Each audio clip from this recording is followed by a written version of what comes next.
I can always cut out. Love to hear that. Yes, sorry that we messed that up last time. Okay, I got my power in. I've got the cable in. I'm not going to drop power in the middle of this. It's almost 7 o'clock. I'm going to do the screen share now. Turn it over to.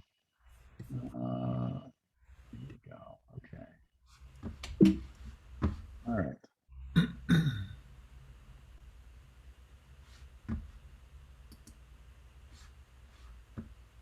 Okay.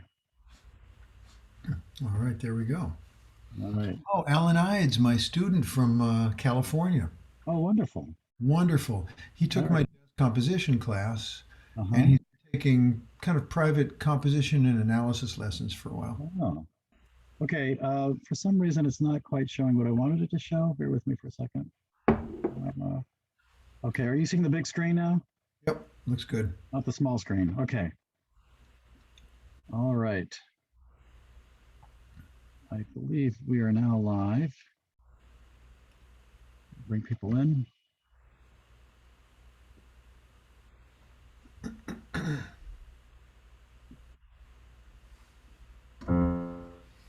Excellent. Welcome, everybody. This is Andrew Salentano. You know me as Hillary's husband. I also am the interviewer for the Composer's Corner, and I'm very happy to have Joe Mulholland with me tonight. Hillary is actually indisposed, and she's just had a very rough day and needs to relax a little bit. And I told her I'd pick up the ball of the slack tonight and do this. So let's hope I can do a good job at it. Welcome, everybody. Welcome to the online programming of the Jenks Center. And I'm going to let people in too as they arrive. So a little bit about the Jenks Center. Come to our news page, jenkscenter.org/news anytime. I think you'll find there's always a lot of great happenings. This is just one of many, many things they have during the month. In fact, I just signed up for a wonderful science project coming up, the Wilson Science Series. So I think that'd be a lot of fun. After this, you may be asked to participate in a survey. So please do participate. We'd love to get your feedback. We always look forward to hearing what people think. And if you have some new ideas or things you like or don't like, we'd love to hear that as well. Moving on to the next page. There is one more thing this month that I'm involved in, and that is Flying with Phil. Phil Mandel is actually a friend of mine I met many years ago at MIT, who is quite an accomplished individual in many respects, but he also happens to fly private planes. And we thought we'd love to hear how one goes about flying a private plane. And he will tell you, the kinds of things it takes to learn how to fly, the techniques that you use as you fly. He talks about some of the maneuvers that they have to do to be able to get certified to be a flyer. And he'll actually take you on some training videos that he has online. And at your leisure, you can go and look at those later. I just had a dry run with him, if you will, earlier today, and was just wonderfully impressed by the work he's done and what he put together for us. So I think you're going to have a lot of fun with that. Here are some of the other things coming up. I think you'll find these really quite amazing. I'll be seeing you at the Divina Theater on Tuesday, the October 5th, the Walking Winchester series with Cirrus Dallin, Art Museum, the Spooktacular Fall Decorating Tips with Stacy Martin. She's an amazing designer who just always has a wonderful show for us. So we're really glad to have her again. Leona Chung, a classic vocal recital. And we realized last time that happened, we didn't have the best presentation. So we're going to be much better rehearsed now in terms of making sure there are no glitches in the process. So it should be a much better presentation than there was last time. Another virtual one called Pediments, Pilasters, and Porticos, Ancient Architecture of Modern Winchester by John McConnell on October 19th. And the Dancers Dialogue. We have a very talented woman. In fact, Pam and I and Hillary and Joe are going to go out tomorrow night to celebrate my birthday, which is actually today. So this is a special day for me. And Pam is going to have a guest, Lisa Hahn, on Tuesday, October 26th. So we have a full doc in front of us for the month of October. I hope you join. And these are just the ones that Hillary is responsible for. There are other programs as well. So I encourage you to take a look online and be part of that. We'd really be glad to see you there. Bear with me for 1 second. I'm admitting some people here. Okay. So this event is made possible by a generous grant from the Cummings Foundation. I remember talking to Mr. Cummings years ago when he was still waiting for this to get to $1 billion before he turned it into a foundation. And he got there some years ago, and they parceled out 100,000 grants to people. And they, in fact, recently the Jenks Foundation has won a 10-year grant with these folks. So very happy to be part of this and appreciate their support. And just very glad that we're doing this. So thank you to the Jenks Center. Thank you to the Cummings Foundation. And now let me also thank the people that were involved in this. So here are some of the people we'd like to thank. The director, Phil Betts, Maria Ruttman, the WSA manager, Nick Asaro, the facilities manager, Vicky Dragas, the administrative secretary, Kathleen Schneller, the administrative coordinator, Sue Clark, transportation coordinator, Patty Santos, senior clerk, Suzanne Norton, social worker, Colleen Wages, registered nurse. Thank you so much for this. We're now going to bring in and introduce Composers Corner with Joe Mulholland. I have seen Joe through many occasions. One is because he happens to be the husband of Pam, who Hillary knows through dance. And but also Joe had performed regularly with his band at the Top of the Hub for many, many years. Some of you may have seen him there. It was always fun to go and visit and see that. Professor at Berklee College of Music, chair of the Harmony Department for 10 years. Joe's an accomplished pianist, recording artist, composer, and a teacher. And he loves teaching. He's gone back to that, thinks it's just wonderful. And I'm sure he's got a lot of students that are very lucky to have him as a teacher. He's released 5 CDs of original music written for trio, quartet, and sextet. He's composed numerous electronic scores for Boston area dance companies, including a tango suite commissioned by the Northeast Youth Ballet. As music director for the Windhover Center for Performance Arts, he's composed and recorded sound design and songs for original productions of Peer Gynt and Dogtown Common. He's also written a book of jazz harmony, which, of course, if you'd like to get, you can buy more than happy to set you up with that. Sheet music on all the things he's composed. He's going to actually introduce 4 or 5 new pieces tonight. We did an interview last time, and I will, if anyone's interested, please send a note off to Hillary. I'd be glad to send you the link to that as well. And at some point, this will be posted for people that aren't able to catch tonight.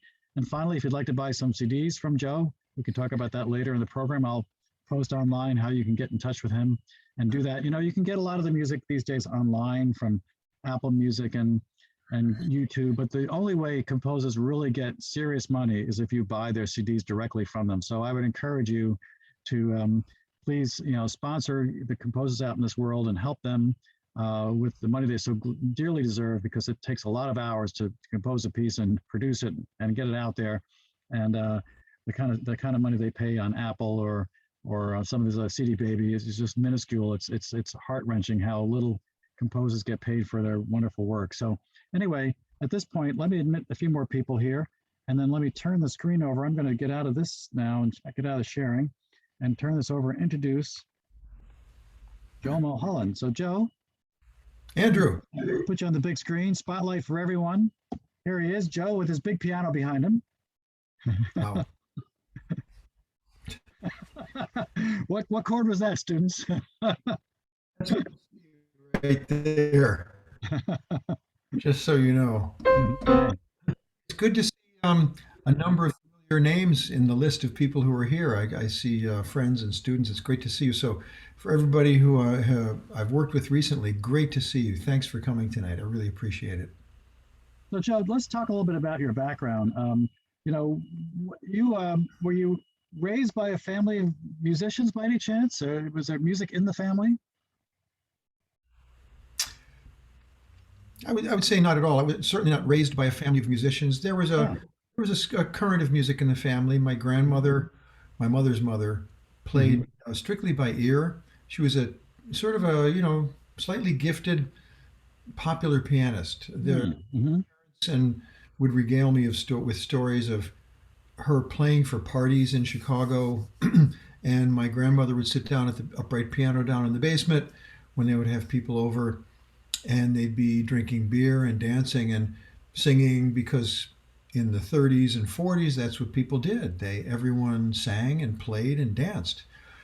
So she was able to learn popular songs off the radio by ear. My grandmother was just had a great feel for music. And I remember hearing her play several times when I was younger. We'd be in Chicago for Christmas, and I would hear her play, and the room would just light up. And that always really struck me. And I just had a feeling that I could sort of do that. They had a little upright piano in their apartment, and I would play it a little bit. And my grandmother actually bought us our first piano. when she found out I was interested in learning how to play piano, I had a few lessons with a neighbor.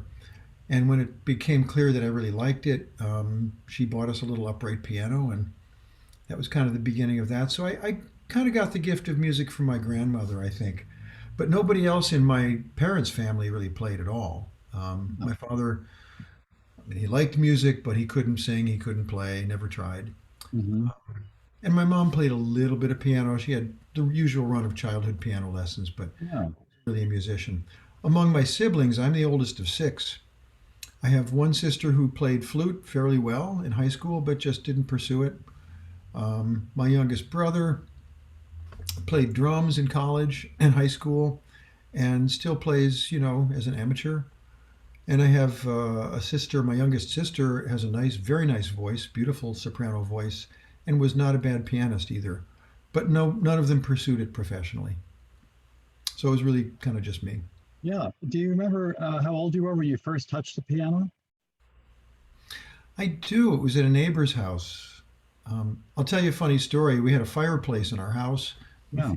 brick fireplace, and I remember being 7 or 8 years old, and my parents had some music on. It was probably,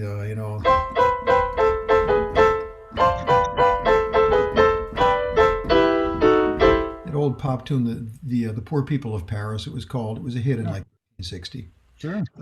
And I remember it was on the radio one Sunday morning when my mom was making brunch, and I was kind of hitting the notes on the bricks as if they were piano keys. And so that was Oh, my first experience with a quasi keyboard. And one of our neighbors had a piano, and I went over there and played that a little bit and just tried to do stuff on it. So mhm.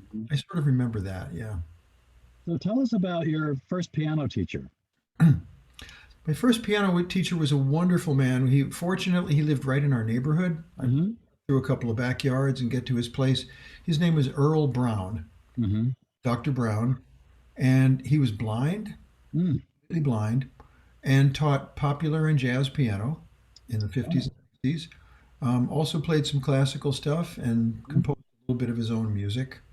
And he was a wonderful teacher. He had a piano, he had a home organ in his little teaching studio, and he Mm. had a ham radio set up in the attic. Oh. Couple times he brought me up there and we were able to send ham radio messages to my grandparents. And to me, as an 8-year old boy in the Sputnik era, the Hmm. could be in this like nice old gentleman who smoked a pipe and taught me piano. He brought me up to his little radio transmission room, and we were talking to people in Chicago and Oklahoma on the ham radio. Wow. It was Wow. like, oh man, Yeah. next stop Mars. This was great. He was a wonderful fellow, very kind, very just very encouraging. Mm. Played beautifully. My parents brought me to hear him play one time at a concert. Yeah. But unfortunately, he had a heart attack and died when I was 10 and a half years. Oh boy. Oh boy. First experience with death. Yeah. Oh my God. And how long did you study with him? A couple or 3 years. Wow. It was Now, really nice. I owe a lot to him. yeah. Now a doctor. He should be a doctor of music, like PhD. Is that what that was? I wouldn't really know because I didn't know what that meant back then. No. Called him So, Dr. Brown. So presumably he was a PhD. Yeah. and a blind pianist teacher. That's amazing to me. Now I have to admit, I wasn't that familiar with blind people playing until. I mean, obviously there's some famous blind people that have played. Uh, what's that famous Stevie Wonder, for example? But it wasn't until recently I met a blind guy at a competition, a piano competition, who came in second, and he played some of the most complex pieces, jumping around the piano, and it was amazing that he could hit the keys so accurately. And I watched him, and one of the things I noticed is that he was actually very good at also tactically knowing where his hands were. And it occurred to me that even though we're sighted, there's no reason why we can't also tactically have cues of the piano. And I'm finding I've learned something from him in terms of being able to, hit the keys more accurately by knowing, wrapping my hand around the edge of a black key or whatever, and just making sure I'm hitting the right note. So Yep. there's definitely lessons to be learned from that. But starting out with a blind teacher, that must have given you an interesting perspective, um, right Did. out of the gate. Reading wasn't too good, and I'm saying that advisedly. I'm not really joking, but Yeah, I didn't really learn how to read very well. yeah. And to this day, I'm not a great reader. I'm not blaming that on No, anything. no, yeah, sure. It's a particular kind of cognitive skill. Some people are better at it than others. I'm not Yes. a great reader, Yeah. but yeah, I mean, often when I'm playing jazz, I have my eyes closed, and and one of my warm up exercises is to do. Uh, I'll play octaves in the left or the right hand, and I'll just go from. I'm not sitting down at my piano. I'm not warmed Yeah. up. Sure. Sure. Practice, all the way down to two octave leaps, Really? and you can Why? With your eyes closed? That's pretty amazing. Yeah. get very very accurate with that. It's not that hard. Huh. I remember him showing me how to play stride piano. Yes. You know, and he said after a while you'll just know where it is. You'll just feel it. You don't have to look. Well, Concentrate on the right hand. yes. There's that. And famously, Art Tatum, the supreme technician of jazz piano, Hmm. completely blind from the time he was like 4 years old, and he did things that were astonishing at the Yeah. keyboard. Yeah. Completely blind. Amazing. And as accurate, pristine technique Hmm. note. It was just so, between him and Stevie Wonder, and I'm sure there are plenty of blind musicians out there. There have been, I'd had colleagues in the Boston area, popular music world, who were blind, and it was not an issue. And Art Tatum, I guarantee if you go to YouTube and type in Art Tatum, you'll find all kinds of wonderful renderings of his playing. Just amazing. Just amazing.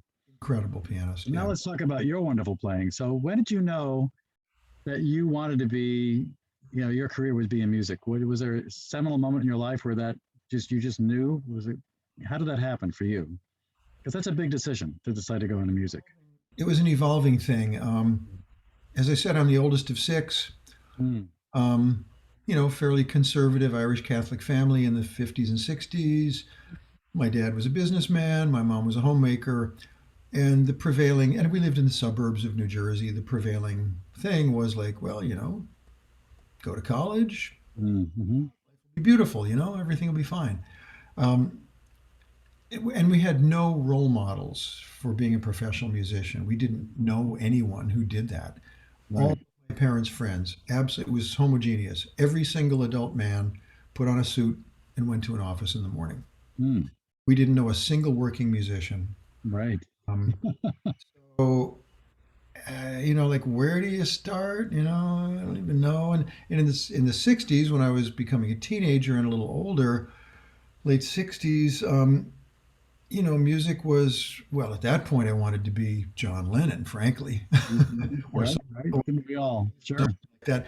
And how do you become an English guy or a black guy from the South? Like, you just can't do that. Yeah. I didn't know anybody who would ever become a working musician. So, Oh, you know, I went to a traditional high school and I got into Williams College and went to Williams College for 4 years. And when I was there, I did everything I could do with music, but it was a small liberal arts college with not a real music program, certainly not a performance program.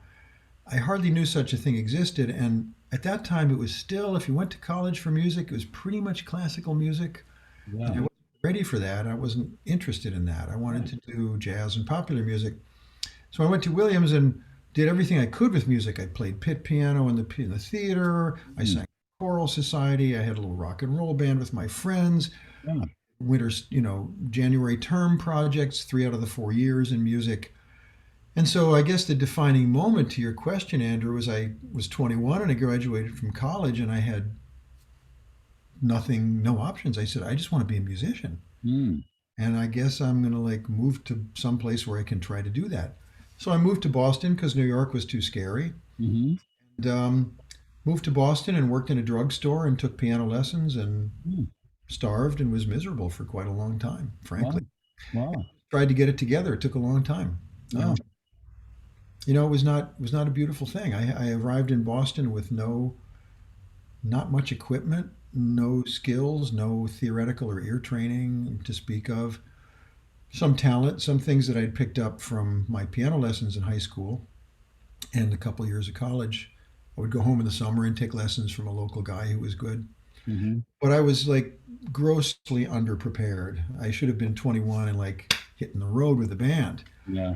If I'd gone to Berkeley, that's what I would have been doing, but it didn't work out that way. So you know. So it was a rough road, but you were definitely committed and dedicated, and you've come a long way. And actually, it's an amazing what you've accomplished, and just beautiful music. And Thank I you. look forward to hearing some of it now. What would you like to start with? I know, in the last interview you had about 4 or 5 beautiful pieces, but and I Thank wanted to encourage you to play them again. You said, "No, I got new music now. Let's move on." So, what would you like to play first for us tonight? Well, I thought I'd start out with something that's relatively simple and it's also brand new. Yeah. Um, and this is a piece that a lot of my work kind of flows out of my teaching because it gets me thinking conceptually about what's possible in music. Mm. Um, and I feel like I should be writing for my students to show them to kind of model the writing process. And Mm. so in my jazz composition course that I developed and teach for the Berklee Online School, um, one of the units in that 12-week class is on odd meters, 5/4, 7/4, things like that. We Mhm. do a kind of a light treatment of that. So I hadn't written anything in 5/4 for a while, and I decided it's time to write another 5/4 song. So I Excellent. decided to do that, and I'm going to share my screen here. Hmm. So for those of you who can read lead sheets, while I play this for you, can everybody see that screen? This is the title of the tune. Yeah, I'm just fiving around I love because it. 5/4. Too much into that title, but just fiving around, people. Um, and it was kind of like an exercise. I was warming up one day and I was kind of playing,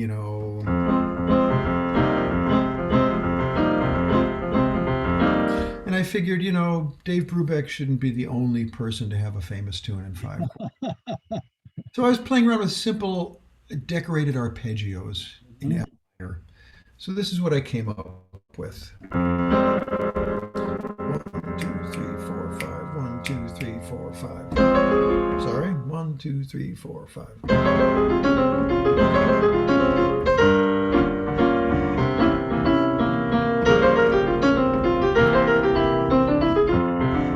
Repeat that.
So that's, the melody. This is a very standard song form. It's an AABA song form, Yeah.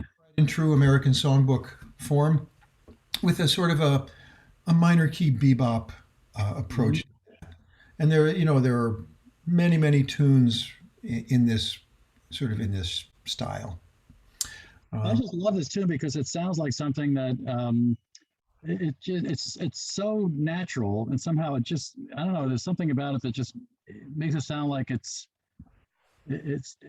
how could I say this? It's Sounds like it's always been there, right? yeah, kind of, yeah. In fact, it reminds me of the story of the famous story of Paul McCartney when he wrote Yesterday. He had a similar feeling where it felt like it was there already, and he was going around saying, "Have you heard this before? Have you heard this before?" And because it just felt so right that Hmm. I think he felt it's already in the universe. I just I didn't reinvent it, but I think this is the case again, where this is something that's it feels like it's always been there, but it's not. I mean, this is an original piece, Yeah, and it you just feels right. It just there's something about this just makes sense. I'm not quite sure how to say that, but it's just great. I can see this definitely being a big hit.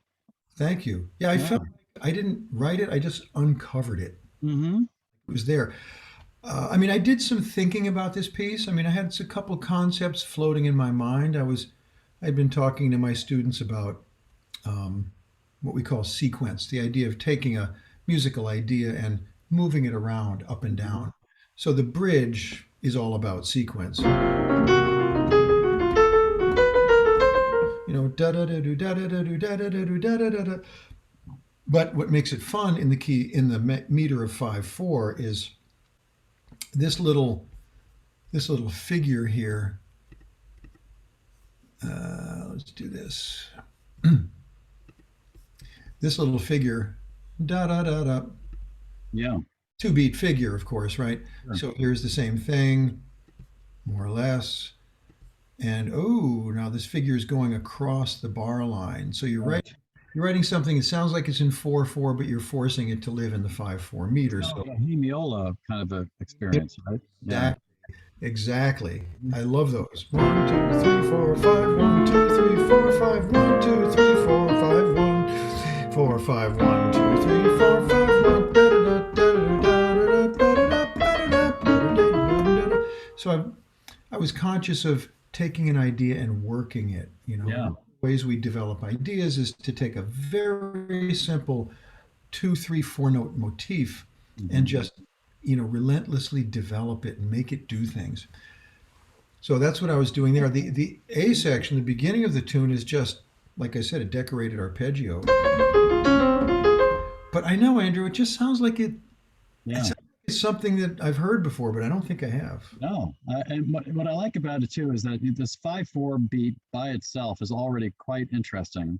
Right. But then in your B section, you move it around yet again into a whole nother set of rhythms with almost like a triplet feel, or it definitely moves in and out of the meter again. So it's almost like you have an offbeat effect inside an offbeat effect. It's like squared. So it's pretty cool. Right. So Right. Yeah. anyway, just a side note, I love the way this thing prints out. Is this is not handwritten, but it looks like it is, right? What program does this? Oh, many of them do. This is called Finale. It's, It looks like it's written out almost by hand. It's a really nice effect.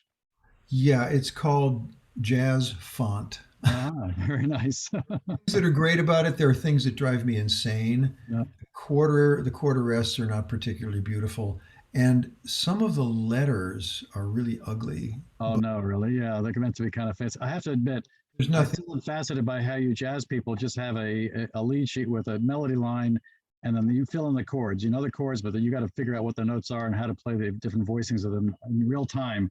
That is just a wonderful thing to behold. And coming from a classical background, I'm still very fascinated by that. I can do a little bit of it, but not to the extent that you guys do. Just amazing.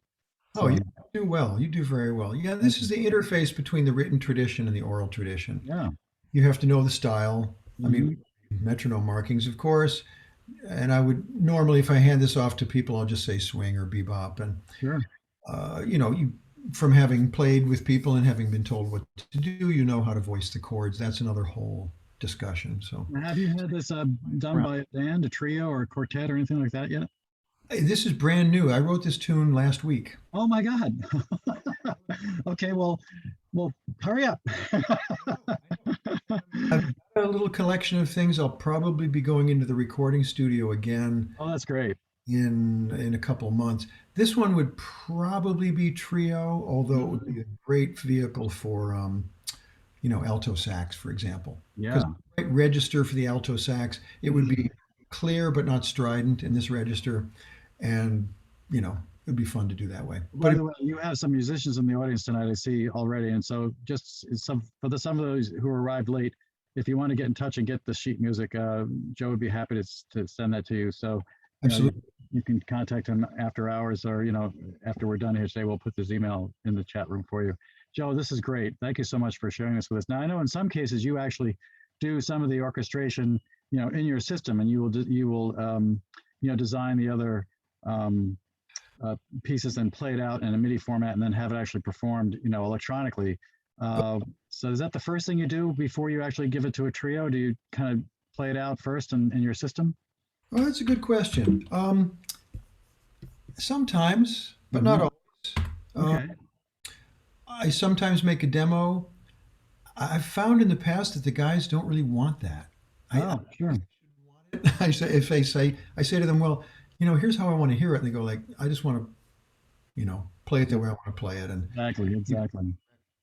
because I've gone to some lengths in the past to make what I consider clear demos of how I want it to sound, and Mm. they're just not interested. They said, give me the music, let's play it together, we'll figure it out. It's Wow. like, Wow. okay. So, I routinely will make demos, but Yeah. a lot of the musicians I play with are not really interested in that. They want to figure it out for themselves. Yeah. So, And that's why you're bringing them in because they have all that yeah. musicality, I'm sure. What do you want to play for us next?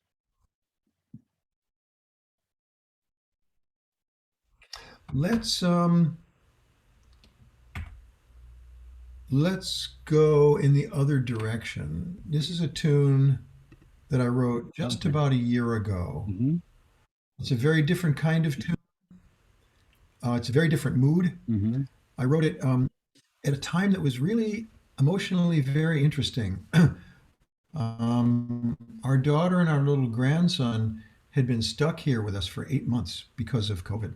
Oh, They live in wow. Shanghai, and Mm. they got basically marooned here, which was wonderful in a way, but also very stressful because we didn't know when they'd ever get to go back. Oh, my God. Yeah. And they were separated from her husband, who was back home in Shanghai, and they were, staying in touch through FaceTime. Mm. So it was a very strange time. A lot of stuff went on last year. It was a crazy time. We were lucky we didn't lose anybody, but it was weird. Yeah. So, September of last year, they finally got to go back. That was an amazing and joyous occasion. And about a Hmm. month later, it's fall. It's sort of an elegiac time of year anyway. You know, the summer is dissolving, and there's still a little bit of warmth to the air, and the late summer and early fall afternoon light is so intensely rich in gold. Mm. Um, and I was feeling, happy for them that they were back. So that's a golden thing for them. But also, I was feeling a little bereft because we'd had them with us for 8 months, which was beautiful. So this tune just this is one of the things that I didn't think about conceptually or plan at all. I was sitting at the piano one day and just feeling sort of meditative and slow, and this just kind of came out. And I kind Hmm. of scratched it out as I was playing it. It was a kind of a spontaneous composition in a way. And it's called Autumn Gold. Autumn gold, yeah. Autumn Gold. Okay. So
love Yeah. that. So it's just a it's sort of a lyric that really, there's no whenever I play it, I just it puts me back in that mood of early autumn and the year kind of at the tipping point between warm and Mm. cool, you know. Yeah, we're going through that now. In fact, I always find the September fall time a bittersweet time. And you know what? The bitter part of this is, I think this. I took once a course in just one of these small short courses from a Harvard professor on music introduction, and one of the things they talked about is it's the small movement in notes that brings that sadness that you get this especially in the second staff, like those small little movements that just thinking about that, just it's just very subtle and pensive, as opposed to these happy-go-lucky songs that jump all over the keyboard. But those small motions give you that kind of pensive nature to the music, and it's just beautiful. So thank you for sharing that. And Thank I you. remember meeting your daughter when she was only maybe, I don't know, 15 or 14. And how old is she now? She's come a long way, right? She's got kids now. It's just, oh my God, just amazing. And time flies. So, Joe, is there anything about the structure of this chord wise that you want to Yeah, discuss? well, you're Or anything like that? well, this one it's very kind of harmonically free and evolving. Um, Obviously, the bass line in the first 8 bars, the thing is, it kind of resolved itself into some 9 bar phrases, but the bass line is chromatic. So, how are you going Uh-huh. to big bass line? This is one way to do it.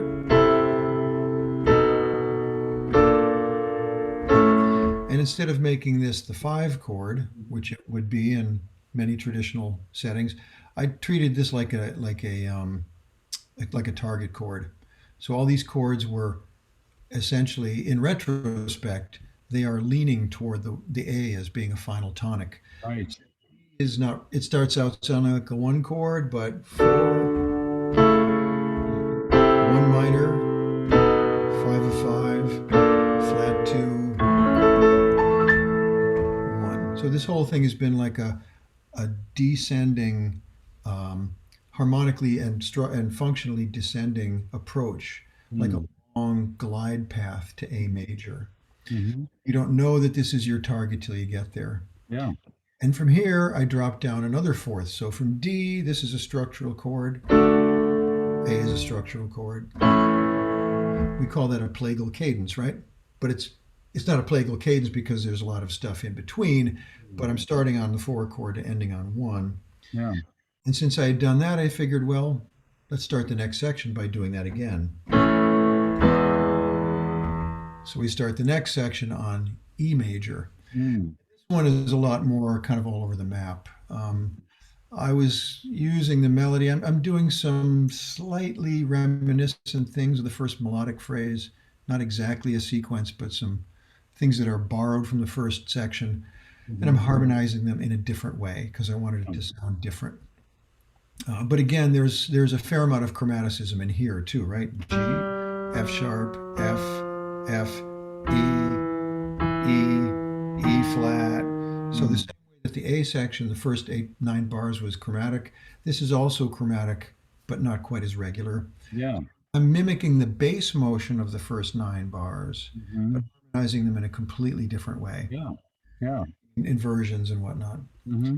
And the last 6 bar phrase is a double minor plagal cadence.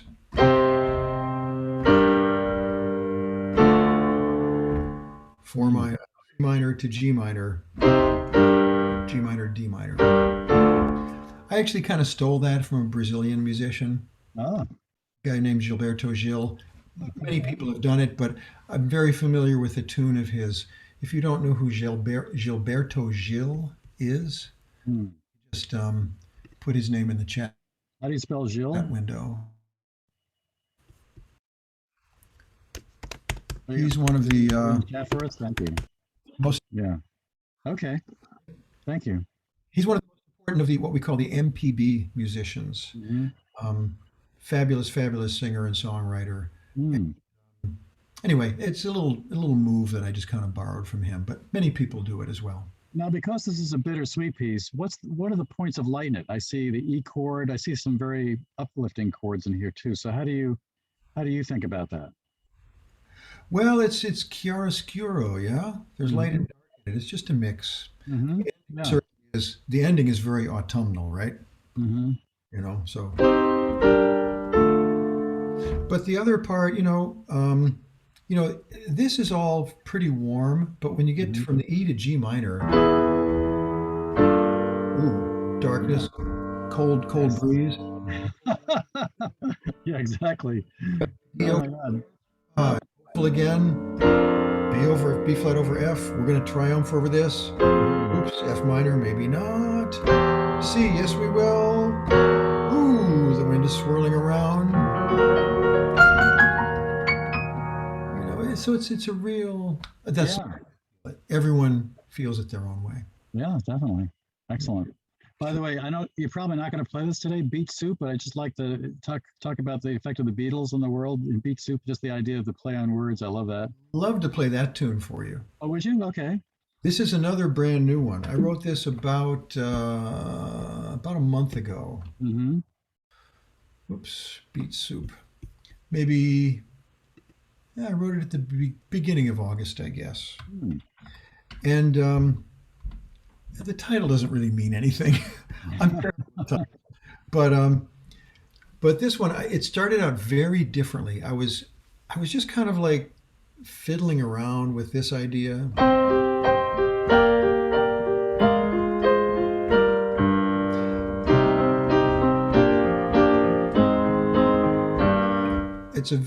It's beautiful. I mean, I love that chord progression, but it's Hmm. a very hackneyed kind of Right. extremely common pop chord progression. Like people do it all the time.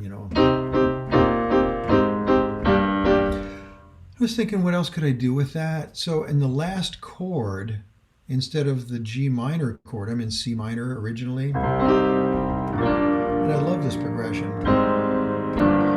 But I wanted to do something different, so I did that. C Hmm. minor, B flat, A minor. Yeah. And it just struck me as like it sounded kind of good in the moment. Hmm. So I played around with it and came up with this melody.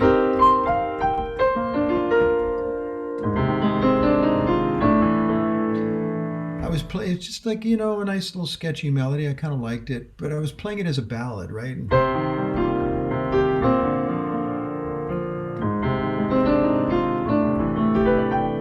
I built it out a little bit from there. And then I was playing it the next day and I said, yeah, it sounds kind of lugubrious, It's kind of like, another weepy ballad. Who the heck needs that? Mm-hmm. So I put a different beat to it, a completely different kind of beat. Hmm. Um, and I also changed the first chord. So now it's not C minor, B flat, A flat, A. Now it's F, B flat, A flat, A. And when I was writing this, I was thinking about contemporary jazz composers and what they're doing with the fresh things that they're doing with chord progressions. And I'm, a little behind the curve because I'm an older, sort of more traditional jazz guy, but I like what these guys are doing. I'm Hmm. trying to learn from it. So I'm thinking of people like Robert Glasper and Aaron Goldberg and Joshua Redman and many others Hmm. who are using not very complicated way. And I was trying to observe what these guys, the progressions sound familiar, but somehow different. Hmm. So I'm going to play this one because this one, a full recording, I think came out pretty well. This is a demo recording that I would play for anybody who I was going to try to teach the tune to. So here's Beet Soup. There's a little electronica at the beginning and a short introduction. And when the melody comes in, you'll hear it.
great. So that's a Oh my God. whole different thing, right? I cannot wait to hear you perform this live with a band. That's amazing. I could just see the big audience right now out there. Oh my God, this is going to be great. Very I'm nice. I'm a child of the '60s. I mean, Mm-hmm. rock and roll is a big part of where I'm coming from. Mm-hmm. I just love to like bam, bam, bam, bam, lay it down. Big influence on me was Miles Davis, one of my huge influences. Mm. And when Tony Williams joined his band, I'm kind of thinking of Tony Williams drumming for this Mm-hmm. tune. So, and this is the other thing about, well, for a long time, jazz writers and composers, Miles was a big innovator in this regard. He was not afraid to mix rock and funk beats with his music. Mm. Vilified for it in some quarters back in the '70s, but he knew what he wanted to do. He wanted to reach people. He wanted to try new things, and I grew up with this kind of feel and these grooves, and Mm. I want to do them in my music because I never got to be John Lennon. Well, I can tell you, it sounded like you were having a lot of fun with it, and it certainly, when I you came back to the front end of it again, I just had goosebumps. It just felt great. That's cool. great. Thinking of rock and roll, I'm thinking of Miles, thinking of Chick Corea, Mhm. and that's all me. All the sounds you heard was just me and my Oh, synth rig at home. It's keyboard drums and keyboard bass parts and everything. So I by the love. way, I know Chicory is no longer with us, but I went to see a concert of his a few years ago at the Boston Symphony Hall, and what was amazing was he actually tuned the audience. I don't know if you ever saw him do that.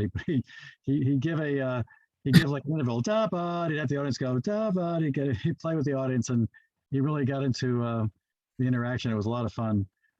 Yeah, this is great. Chick was one of the greats of all time. Such a Mhm. warm human being, such a lighthearted person, intense Mm. for sure musically. Oh my God, yeah. But he was all about communicating with the audience and having a good time, and that's like Mhm. that's why I do it. Yeah. By Isn't the way, did you ever study under Charlie Benakis? I did happily Yeah. for a couple of years. I Yeah. it's a long story, but I was trying to study with him, and like three different times he'd call me up. Charlie legendarily had this long waiting list. Yeah. Um, and you get on the list and you wait for like 2 years. Wow. You hear this voice, you go, "Hey, Joe, this is Charlie. You want to start? Ready to?" I'm like, "Oh man." The first time he called, it was like the week before I was about to enter New England Conservatory Wow. master's program. I said, "Oh man, I can't do it." He goes, "No problem. It's okay. Try it again some other time." Mm. You know, 6 years later, I'm back on the list. He calls me up. "Hey, Joe, want to start?" I go, "Oh, shoot, Charlie, I can't." I'm like, we had just bought the house in Melrose. My daughter was going to kindergarten. I'm starting at Berkeley teaching the next week for the first time. I'm like, impossible. I have no time. Mm. Wow. I got to study with him when I was had been teaching at Berkeley for a while. I did 2.5 years, and it was absolutely incredible. It was Mm. really inexplicable, indescribable rather. I never met him, but I did get to meet his wife Mar- because a friend of mine is a neighbor of hers, and at the time I had just come out with my Wander in Dreamland album. I gave her about 10 copies of my sheet music, and she loved it. She said she wanted to give it to her students. I don't know if anything ever happened with it, but I was very touched by her gesture there. I thought that was very nice of her. So Now she anyway, was a teacher of younger people, and Charlie was the jazz teacher to the stars. mm, Everybody from the most humble beginner to absolutely mega famous people yeah, studied with him. It was scary. There was nothing I could ask him that he didn't know about, and he knew wow, all about it. yeah, yeah. It made me regret that I hadn't spent 10 years with him. Ah, About to start doing another session with him. I took a couple of years off because I got too busy at Berkeley. I was mm, about to start up again, and he died. He had oh, a no, brain tumor, and he yeah, died. yeah. It's one of my great regrets I didn't start earlier and spend more time. He was a genius. Mm-hmm. Well, I'm sure some of his genius paid off in you. So, what's your final song for the evening? Because we're down to about 7 minutes, but of course we can go a little bit over. Well, we can go two different directions. There's one that I wrote, um, obviously, in May of 2020. This was, deep in the pandemic year. Yeah. And it was, experimenting a lot with 12-tone composition in a Oh, jazz nice. text. Hmm. And this is a tune that I could play a brief recording. I won't play the whole solo and all that stuff, but I'll play it, and if you like, I can explain what I was doing. There are like Sure. 12 tone rows that are in this tune in like 10 different ways. Mm. So there's that, or there's a tune I think we covered last time. This is an actual song that I wrote, Hmm. lyrics by a friend of mine. Yeah. We could do either one. It might be nice to end with this because the other ones we have to unpack it. It would take a while. Let's end with this. Sure. Okay. So this is a melody, another one similar to Autumn Gold. It's one of these melodies and progressions that just sort of came out organically. Hmm. And I was like, frantically writing it down as I wrote it, so to try to Mm. capture. And I love the way it came out. It's intuitive. It's sort of in A minor, but it moves around. It evolves. It's a through Mm. composed piece that does not have a clear, strict structure of any kind, but I think it hangs together as a piece.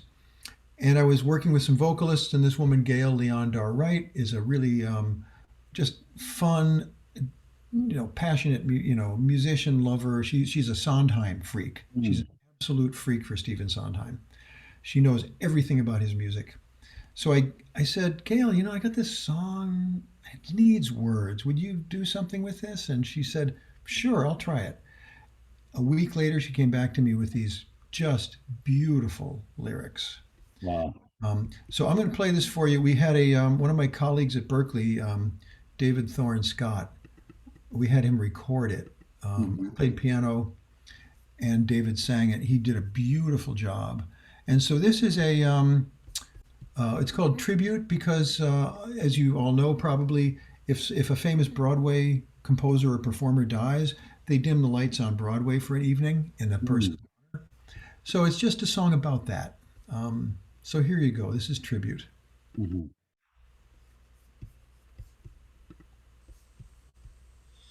The lights dim on Broadway under warm but darkened skies.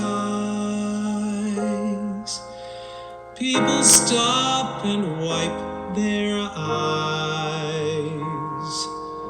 A sweet intermezzo tipping the hat from this world to that, from this world to that, like voices through a window. What am I here for? Why am I heart sore? Breathe. I know that we are meant to wrestle God and make uneasy art. The moment's here. Look around, heed the sound we have found. Sacred ground. Friends disappear.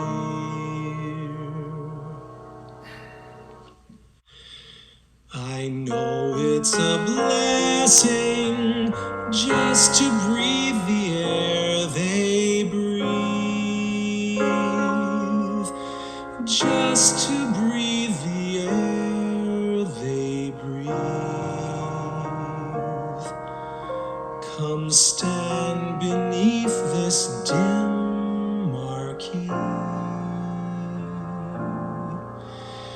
and simply breathe their air with me.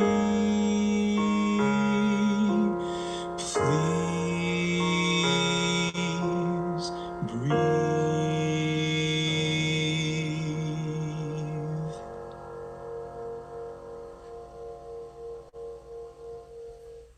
Wow, Joe, that is amazing. And how timely talking about breathing at a time when that was before COVID, right? And so, It was very prescient.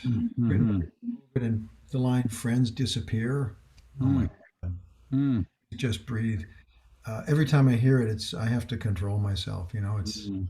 she really wrote amazing lyrics for this. Yeah, very nice, very talented. Yeah, yeah. So that's, I like lots of different things, and I just, I don't know. When I'm writing, the inspiration might come from anywhere, Mm.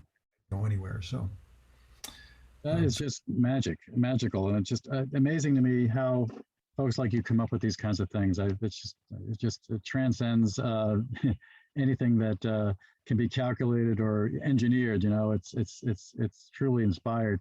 I put on the chat room for people to reference. There's an interview you and I did about 9 months ago now, I think, some time ago. I put the link up there. It wasn't the complete interview. Unfortunately, we forgot to record it in the beginning, but it does have another couple of wonderful pieces as well, mhm. including Caress, which I absolutely love. It's just, You. oh, with that beautiful alto Ah, sax, just, yeah. oh my God, it's just a wonderful, that should be the theme song for something. It's just amazing. It's just like a mystery novel, it's just amazing. So I hope people get a chance to listen to that as well. We will post this at some point. We'll let people know. Awesome. Um, I also just put up there your two email addresses that they can reach you at. And now, is there a way they can buy your CDs online, or should they send them to you? Should they email you and then you can send it to them? How would you like to do that? To write to me directly, they're not really available for sale commercially through a Okay. website or anything. But if you write to me directly, I'll use the good old post office, and I take Venmo, PayPal, checks, Krugerrands, whatever. Uh, I love it. You had some wonderful comments here. Pamela said, "Beautiful. Makes me close so, my eyes and wonder with the playing." Um, Someone else said that was beautiful, Joe. Your love of music radiates throughout. So we had some wonderful comments from people. thanks, Um, Karen. Thanks, Karen. Beautiful. Thank- if there's anyone who wants to, at this point, unmute themselves and say anything or ask any questions, we can just kind of wrap it up. So I want to encourage you to do that. Otherwise, I want to wish you all a great night and thank Joe again for preparing for this and putting together a wonderful performance for us tonight with this beautiful music. My Thank you pleasure. so much, Joe. That really is very sweet of you, and we really appreciate it. And Um, and thank you so much to Andrew and Hillary for setting this up. But Andrew, I so enjoy just talking about music with you. We've had plenty of great conversations, and hmm, I just feel so comfortable talking with you, and because you understand and you know what to say and what to ask, it's a nice connection. So Thank thanks you. for eliciting all this stuff. It's really Well, beautiful. I'm truly just amazed and curious at the same time, and just love to explore, how you wonderful composers come up with this work, and how you go about approaching it. And it's just great to not only hear the music, but hear the backstories on this. I find that fascinating. So Mm. thank you all again. Until next time, you'll see me next week at this time. I'm going to be interviewing Phil on flying. If anyone wants to learn how to fly a plane, I certainly have never thought I could do it. But Phil and I were classmates in college, and here he is flying planes, and I'm not. So I was fascinated by what he did. Who's also, by the way, a talented pianist. When I met him back in college, he was already playing the Chopin Aeolian Etude, which is, no, sorry, not the Revolutionary Etude, which is a crazy left-hand piece. And I was so impressed with him way back then. But it's always great to be around people like Joe and like Phil that are so talented. So have a great night, folks. And it's my birthday, so celebrate for me. Have an extra drink or whatever. And Everybody sing.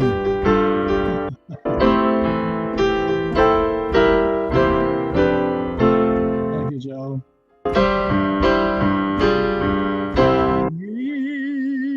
Have a great night, everyone. Take care. Good all. Thank you. Bye bye. Bye.